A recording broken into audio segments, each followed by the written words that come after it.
If folks can cast their mind back to that interesting, horrific period 5 years ago when the GDPR was just coming into effect, and there was a concept of what is non-material harm. It was a new concept, and how do we think about that? So distress, upset, and other types of harm that was relatively new in this space.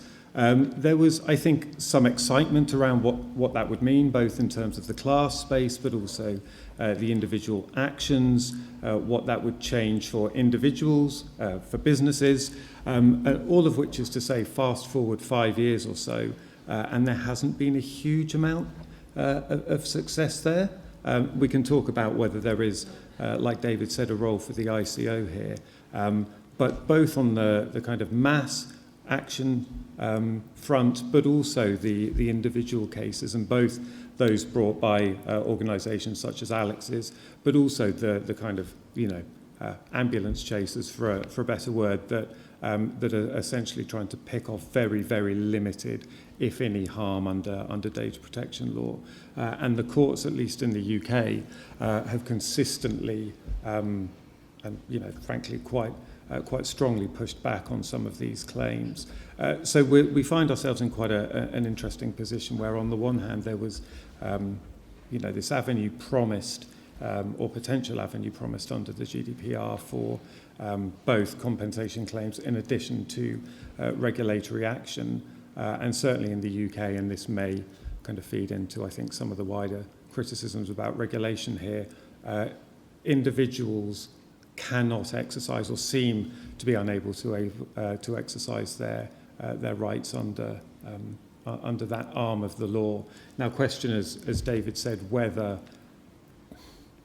some of the harm is so trivial that it doesn't warrant compensation, right? If somebody accidentally sends an email, your email, to somebody else, is that just essentially the cost of doing business in the modern economy?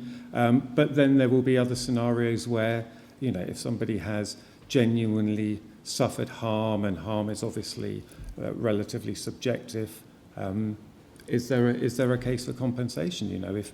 If you have multiple sleepless nights, all the way to having a kind of mental kind of condition, then there is arguably a case there, I think, for compensation. So we're in a really interesting space. So we'll come on to talk about the recent decision of the Court of Justice of the European Union, and folks thinking that might be a floodgate for some of these claims, and this is where we might start to see it really take off. I'm a bit more bearish on that personally, but I'll stop there. I'll let Alex jump in. But I think we're at a really interesting time where 5 years after the GDPR, we're still really kind of touching around the edges of this aspect of what I think is, just as the big fines are interesting, and the large kind of tech enforcement action is interesting, actually on the much lower micro level, I think this is just as interesting an area that hasn't really